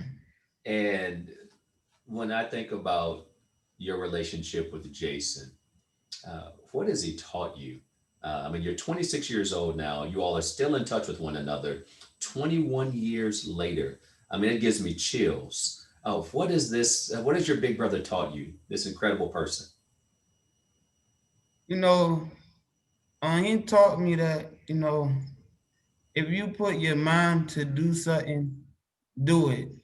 And don't never give up. And if you can help somebody down the road, why not help them?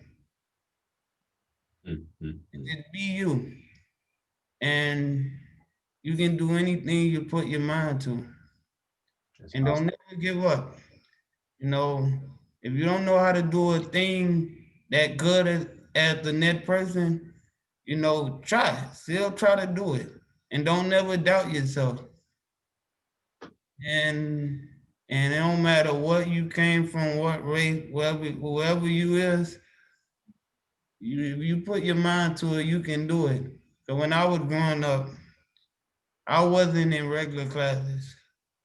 And I don't know how to read that well, but every day when I wake up, I'm happy. So, and just be you. Because being you is the best gift you ever have. And if you're not good at something, just keep doing it and you'll get better after a while. And if you don't know how to read or not, you still got a gift. You just have to find it and you'll be all right. Andrew, uh, you're getting to me, brother, because what you are talking about today, you are the courage to share your challenges, the courage for you to share that you were not in the regular academic classes with some of the challenge you had academically, but you are speaking boldly. And not only that, you are working with kids in the neighborhood where you grew up, correct? Yes. My goodness. How old are the kids you work with now? Some like 13 years old You know, I see them all the time, and I tell them, I just ask them, "Are you okay? How you doing in class?" You know, they tell me I'm trying, and I tell them, you know, you'll get it. If I can do it, you can do it. Hmm. I'm just like you. I ain't we the same. I struggle with certain things. To this day, I still struggle with certain things, but I'm not never giving up, and I'm gonna keep going until I get it. Not giving up. You know, I done been through it all. I'm not giving up, and I thank Jason for being in my life. You know, that's my dad. That's my second dad, and I thank him.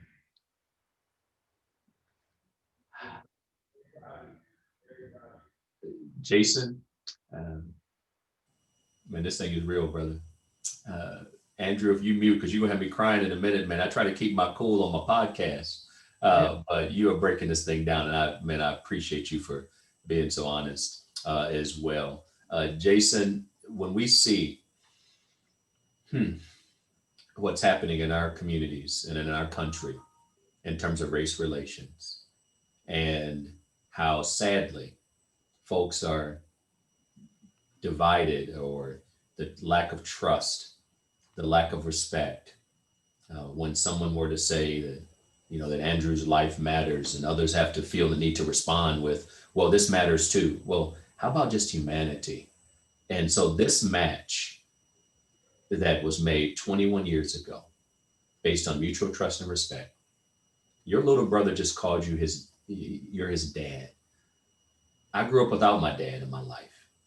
And that's what struck me when Andrew said it. How does it make you feel as a big brother having such a powerful relationship? It makes me, thanks, Coach Gale. Well, it makes me feel super proud of Andrew. I mean, can you tell that he's been in Toastmasters? We put him in Toastmasters public speaking, and he did 4 or 5 speeches in front of 40 people. Can you tell he had some experience right there? So Absolutely.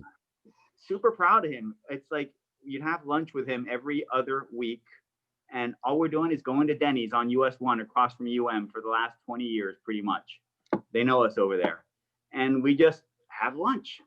And those conversations that might last for an hour, hour and a half, over 20 years, incredible lessons that you don't even realize it as the big brother at the time, that these are things from an early age that are formulating his trajectory.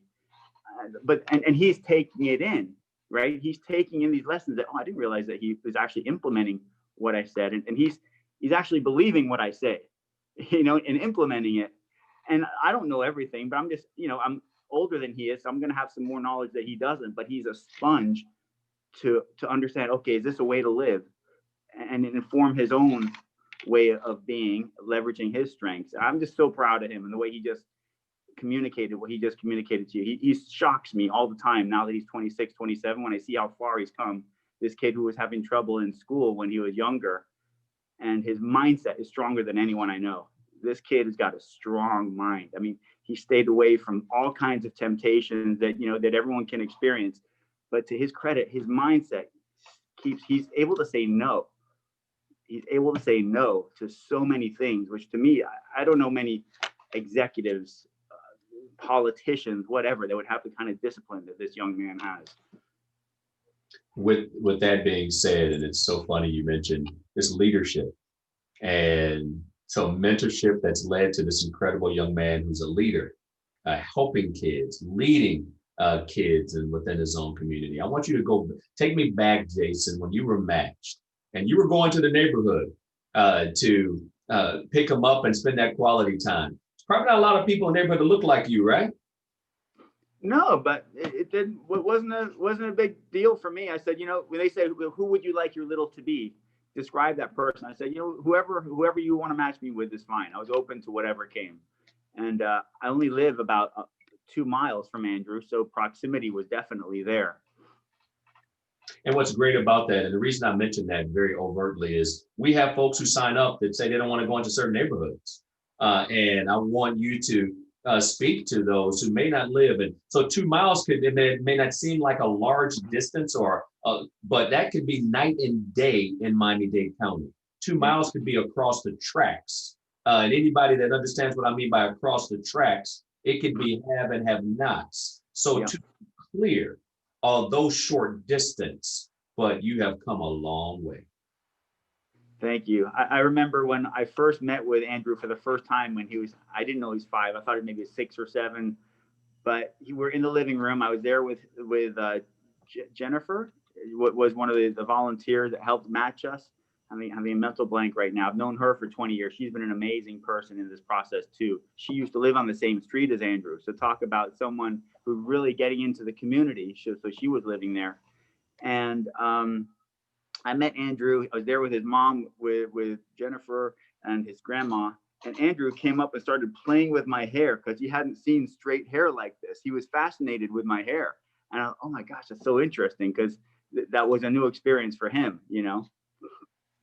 So it's made me a better person. It's made me a better leader. It's helped me in terms of race relations. How can it not? If I've got a young African-American male calling me dad, how can that not help me when I'm out there in the community? I mean, it's helped me with sellers that I've had. Like, so in terms of a trust level, there is no uncomfortable race relations when I'm trying to get a piece of business from a seller and help them sell. I need to establish trust with their $500,000 property or their $250,000 property. Like just the other day, you know, I went to a house in Liberty City with this gentleman who's got a tree business. He's got a nice house that he's selling. So I felt comfortable going over there and asking if I can earn his business, which I'll find out in a couple of days if he's going to hire me or not. But the whole race relations thing doesn't come across my mind because I know in my gut that I'm cool, that the investment that I've made in Andrew, it's taught me a lot, and it's I don't know, it's just helped me in business. I feel like it's helped me a lot. That's beautiful. That's beautiful. Andrew, Jason, go ahead and mute. Andrew, as we talk about race relations, as a 26-year-old Black man who clearly the love you guys have for one another, the friendship, the bond, the respect is just coming through the screen. What are you feeling? When you look at TV and you hear the news, when it comes to and knowing who your big brother is and what he's meant to you, what are your thoughts as an alumni little brother on race relations today? You know, with that right there, you know, it don't bother me because I love my big brother, and like I said, that's and it helped me to think, and it was always there for me. So that's my dad, and it don't bother me. And you know, like it don't bother me. And what the police do sometimes is not right, but you know, like that's not right. But and cause what a police officer do to when he do to the black kid with the shooting and stuff, and what they be doing that's not right. But nobody ain't perfect, and it's not right for black to kill blacks 24/7. So nobody ain't perfect at the end of the day. Police officers kill blacks, whites kill whites, black kill black. Everybody still doing the wrong thing at the end of the day. If you black or white, you still killing. Everybody still killing. So they can't get mad at a white cop for killing a black person, because a black person kill a black person every day. A white person kill a white person every day.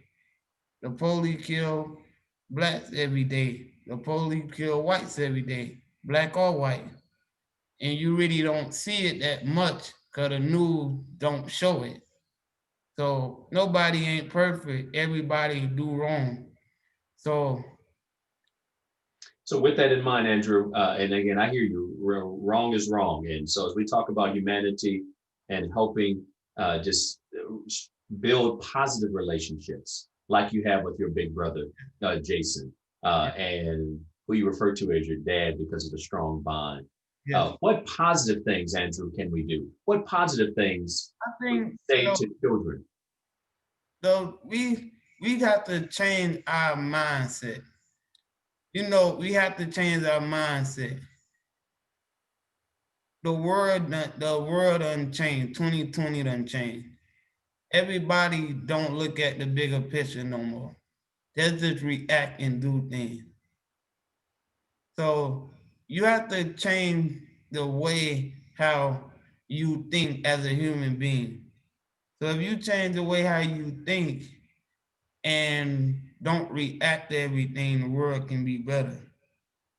Hmm. And it comes with another thing. A lot of people wake up miserable. Some people wake up not happy.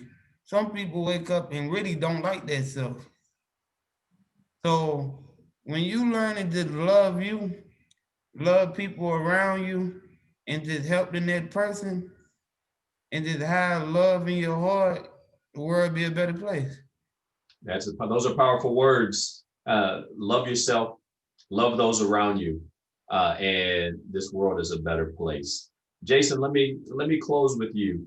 And as we think about the opportunity to change someone's life, you mentioned something that we hear all the time, that you signed up to help a child, but you in turn were helped in the process. What advice do you have for individuals and or businesses as it relates to their investment of time and resources? Oh, go ahead and unmute. Go ahead and unmute, Jason.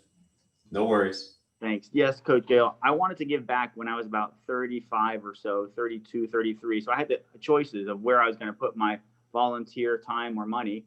And at the end of the day, it became Big Brothers because that's where I had the biggest return on my investment. I knew exactly where the effort was going. It was going to Andrew. Not the case if I get sent a check to some organization because there's a whole lot of administrative costs, etc.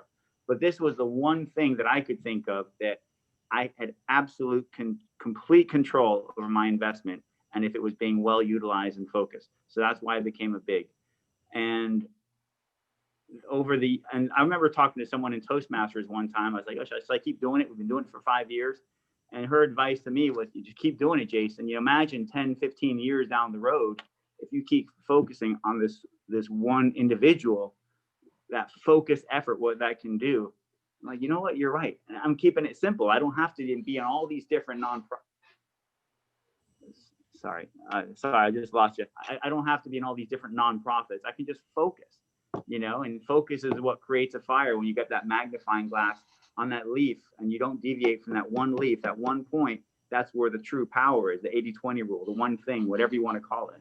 So Andrew has been my one thing as it relates to giving back to the community. And I highly, highly recommend it because in the process, I have become a better person. I have become a better leader. I feel like I've become more conscious of what's going on around me. Well, Jason, thank you for your time, your investment of resources in Big Brothers Big Sisters of Miami. We're proud to have you as an alumni Big Brother, and you will be getting some information on our Alumni Association, because I want you to not only be one of the active members, but I want you to be one of our spokespersons within our Alumni Association if you're so inclined. Absolutely. Thank you, my friend. And Andrew, little brother, I am just so pleased to not only have this time with you, but I thank you for just speaking out, sharing your story, real and raw. We are so proud of you, Andrew, and you'll be in that Alumni Association with your big brother because you guys are a team. How about that, Andrew? Thank you. You're very welcome. You guys have a great weekend. We're so proud of you. And for all of our guests, you guys stay on the screen with me as I close. For all of our guests that joined us today, Chief Edwin Lopez, retired Chief Ian Moffett, Alumni Big Brother Matt Haggman, and now as we close with Alumni Big Brother Jason, his little brother Andrew, today was all about community. Let's keep the conversation going, but most importantly, do something, because the cost of doing nothing is far too high. This is Coach Gale, as Jason calls me, and many others call me as well, President and CEO of Big Brothers Big Sisters of Miami, signing off for another community conversation. Sign up for the census. Be counted. register to vote. Most importantly, be involved and get involved, because in the game of life, everybody makes the team, but how you play is up to you. Gentlemen, have a great weekend, and thank you all for joining us today. Take care. Thank you, Coach Gale. Thank you. Thank you.